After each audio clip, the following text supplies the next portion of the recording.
Yeah, I'm Chinese. And what? Yeah, you know who this is.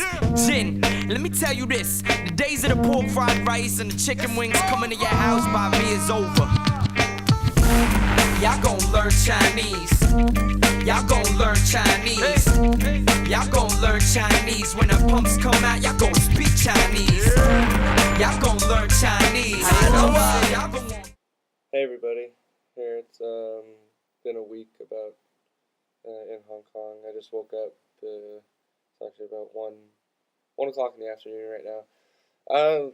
Just to tell you a little bit what's going on lately. Last night went out to Lam Kwai Fong with a bunch of other exchange students and a couple local people. It was pretty cool. It's like their district for Westerners, where a lot of clubs and stuff. It's a really small area, but it's got a lot of stuff. It kind of reminds me of Montreal with a lot more Chinese people. But yeah, it was a lot of fun. It was actually because in Hong Kong, you can actually drink on the street. So everyone just goes to 7-Eleven. There's no LCBO or nothing like that. You just go to 7-Eleven, buy a bunch of booze, stand outside the 7-Eleven, and just start drinking. And they even open the bottles for you. They're just like, oh, they pop it open like a bartender. Here's your beer, let's go. And then everyone just starts drinking there. It's like a whole party there, and there's so much music happening from all the clubs like surrounding it that it's a good party out there. It's a sick pre-drink because the club's expensive. Like a drink at the club would be like 80 to 100 at least HK dollars, which is like I don't know, like 10 to $20 anywhere between that for Canadian, which is a lot per drink. It's a lot.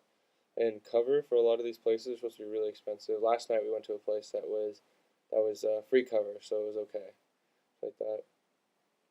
But yeah, it was good times. I could get used to the whole drinking on the street thing. It's kind of weird because you just walk by police and you're like, hey, hey, hey. Another thing I've noticed here is the street lights are a little bit different here.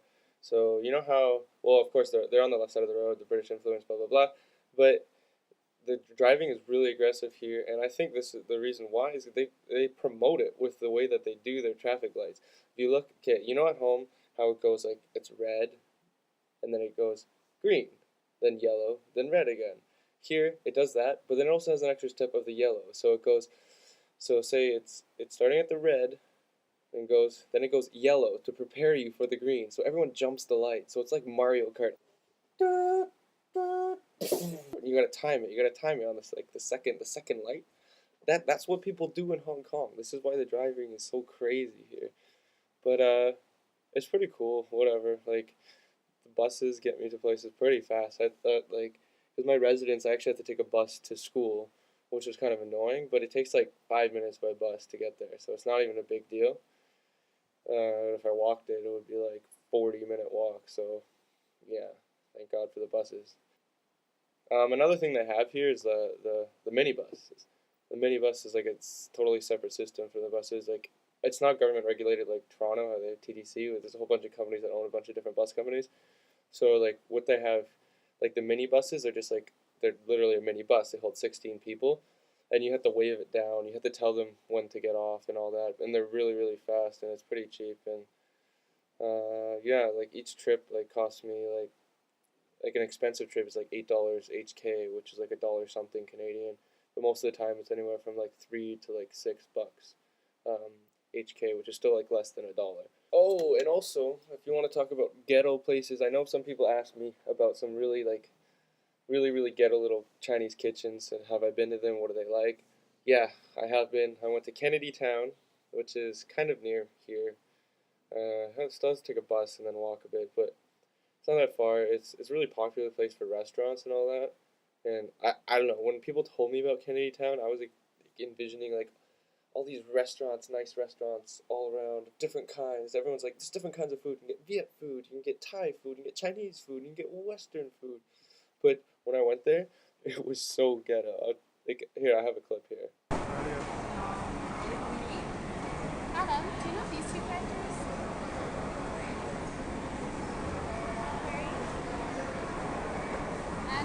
Yeah, alright. So I know those characters? Are you asking me that seriously? Hi, Andrew. Hi. You tell them how to get here?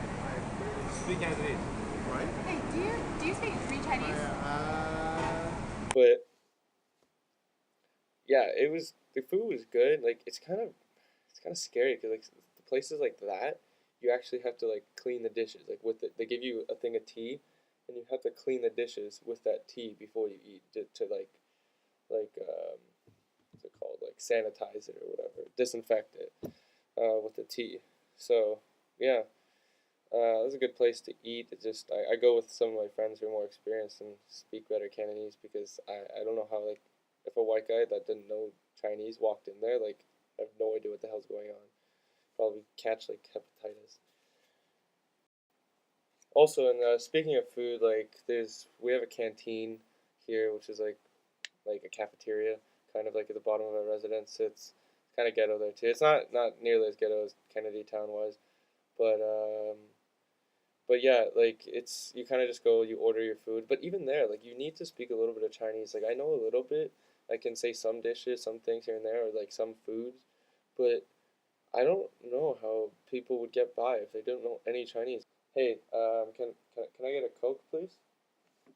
Oh, Coke. I don't know Coke. Coke. Uh, do you know Coke? I exaggerated a bit, but like, you want like chicken fried rice.